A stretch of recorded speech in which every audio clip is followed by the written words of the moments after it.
Big update was released today. Some of you might like it, some of you might even hate it, but it's still an exciting one, so let's go through it right after Skins Monkey. Skins Monkey is an automated service that lets you trade skins instantly for a fee, sign up now, and get up to $5 bonus. Simply add items from your inventory, then find skins that matches your current balance. Site offers live support 24/7. You can also top up your balance if you're missing a few dollars, and there's a lot of skins to choose from. Visit my link down below to get to Skins Monkey. So let's start with the big one here. Valve is now working on moving the game to a new animation framework. Be aware that all of this is in the process of being upgraded, which means it's not completely done yet and it's going to take time. So what we're getting now is just bits and pieces. What they've decided to focus on, at least for today's update, is a lot of changes to the first person animations. I feel like the list is very long. I could go on, but most of them follow the same principle of having a more discreet and streamlined equip animation. The biggest wow factor to me is on the deagle.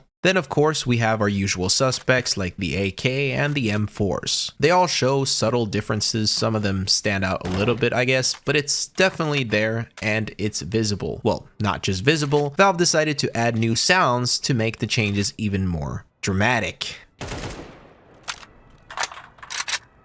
Big oopsie in my opinion because everybody hates whenever they change the sounds. But there are other content creators out there who've focused on, for example, the knife animations. I'll link Ozny's video for you in the video description. But yeah, please comment down below the animations that shocked you or even the sound. If you are a fan of any, I'd like to know. If you ask me, I really like the new Glock equip animation. But again, be aware that this stuff is in the process of being redone or improved, and new things this update might change over time. In fact, a big thing that people noticed is that B-hops are now dead. This wasn't part of the patch notes, and Diana confirms that this update caps how many sub-tick inputs you can make in a single tick, with the cap now being, well, way too low. We're likely going to get future updates that fix all of this because, as we all know, that's just how Valve does things. And of course, they've also done something to the chickens. Valve wouldn't forget the chickens.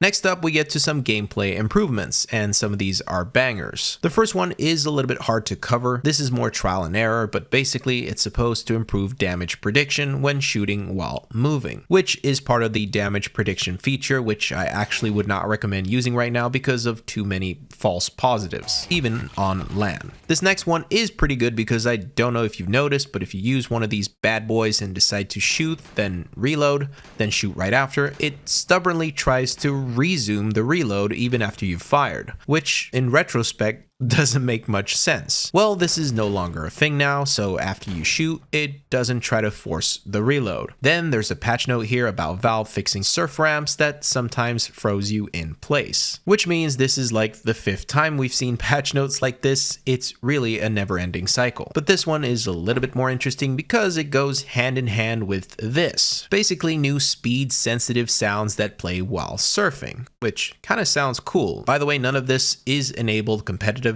but it's an interesting thing to add officially to the game since surfing has never been an official game mode. Now, after my friends told me they couldn't make anything out with the settings enabled, I basically put this test on hold. This one is pretty damn good because they fixed a problem where some players' voice volume adjustments weren't working. A friend of mine who plays Premiere would just straight up mute people when they couldn't lower their volumes, so this was a very important fix. And then we have some various improvements to ambient sound content for community map makers, whatever that means, but that sums up the audio section. Then under miscellaneous, Valve has decided to change it so the community server browser will now open in the Steam overlay when playing in full screen instead of, alt-tabbing the game. This is, something at least. It's not the real thing, and it, for me, confirms that Valve aren't really planning on baking in a built-in server browser to the game, which, if I'm right, is a big L. Then finally we get to the map changes, which are some pretty big ones. So let's start with Overpass, with the biggest change right away, revolving the truck. This could all be summed down to the truck position being changed. It changes some angles, like this one for example, but then we also have some changes to the wall here on the back. And as you can see here, even the grass has been trimmed. All these changes are made to effectively affect some fights that happen around site. Some dirtier angles are introduced, and some fights will be cleaner depending on who you ask. This wall is just nicer to look at now, and they've re-added the cables to the map, which should help with certain lineups. If you think about Overpass coming back to the map pool, all of these updates and changes to the map make a lot of sense. Then we get to Train, which has finally received some big updates, but you could summarize all of them into Valve adding more crates here and there. This little part of the back of site that you could peek all the way down to CT has crates, to block the angle. There are crates on upper B to give both sides more cover, and one of the most disgusting changes on the map has to be these crates for this open corner. This is a pretty nasty CT position, which also allows them to actually get more use of the top of this train, which was basically never in use. And finally, another important change is the new container now to stop this overpowered op angle towards Ivy. But the question is, will this be enough for the map to no longer get insta-banned? Then we get to Inferno, which received some sweet changes and some interesting new ones. Most of the church windows were already open, but now they've also opened up these three, which should give CTs way more interesting possibilities for the site. And speaking of site, these boxes near first have changed quite a bit.